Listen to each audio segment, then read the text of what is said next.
Central youth फेलोशिपनिफ्राय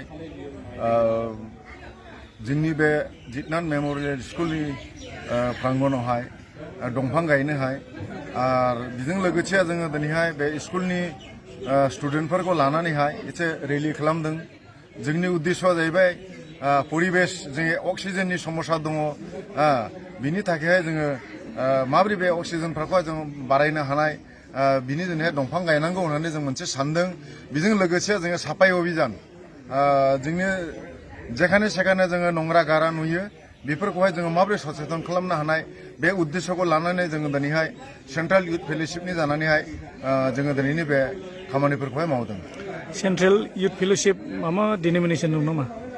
जोङो Central youth fellowship आन्डार दा जोंनि प्रेसबिटेरियान इन्डिपेन्डेन्ट चार्च बे मोनसे ट्रास्ट आरोखि पाब्लिक चेरिटेबल ट्रास्ट जों बेबायदिनो ससियेल एक्टिभिटिस जों खालामो बेबायदिनो गोरिब गैजायिफोरनि साखाथियाव जों गसङो ओमफ्राय परिबेश सचेतनता बेबायदिनो माबाफोर डिजेस्टारफोर जायोला जों बेयाव गसङो रिलिफबो होयो जोङो दा बेफोरनो जोङो मानसिफोरनि साखाथियाव जों गसङो जोङो बोलो होदों आरो बेबायदिनो जों परिबेशखौहाय जों माबायदि रैखा खालामनाय बिसेस करे दिनैहाय बे स्कुलनि गोबां स्टुडेन्टफोरखौहाय जोङो दिनै सचेतन खालामनो हाबाय एवारनेस जों होनो हाबाय जों परिबेशखौ जों माबोरै मोजां मोननांगौ जों माबोरै सबुज दोननो हानाय माबोरै जोंनि साखाथि फाखाथि जों परिष्कार दोननो हानाय जों माबोरैबायदि हेल्दि थांनो हानाय बेनो जोंनि उद्देश्य।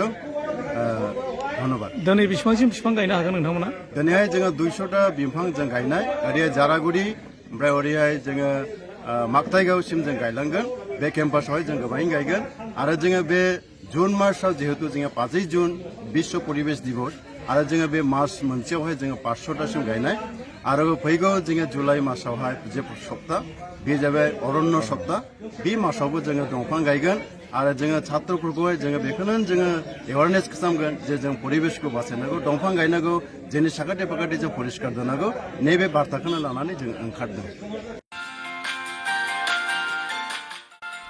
हायर सेकेन्डारि उथ्रिनाय फरायसाफोरनि थाखाय गोजोनथाव खौरां।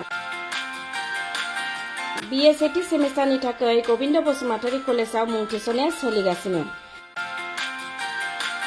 गिबि मुं थिसननाय 100 फरायसाफोरनि थाखाय स्पेशल अफार आरो गुबुन गुबुन रोखोमनि बेसेन नाङै क्लासनि खाबु होनानै मुं थिसननायनि हाबाफारिया गोविन्द बसुमतारी कलेजाव सोलिगासिनो। फरायसाफ्रा गावनि गोसो बायदि साबजेक्टफोरखौ सायख'नानै लानो हागोन। लोगोसे basic computer class, self defence, spoken English class बायदि खाबुफोरखौ फरायसाफ्रा बेसेन नाङाजासे लानो हागोन। बे कलेजाव गासैबो फरायसाफोरनि थाखाय फ्रि बासनि सार्भिसनि राहा आरो बिजाब बाख्रिनिबो राहा दं। आरो बे खेबनिफ्राय भिउ सेन्टार अदेबानि एग्जाम सेन्टार महरै फरायसाफ्रा गोविन्द बसुमतारी कलेजावनो आनजाद होनो हागोन। गोविन्द बसुमतारी कलेजाव एसेल' बेसेनावनो मुं थिसननानै कलेजनि राहानि खाबुफोरखौ लानो हागोन। रोखायै मिथिनो थाखाय फारियै होनाय जानबुं नाम्बाराव कन्टेक्ट खालामनो हागोन।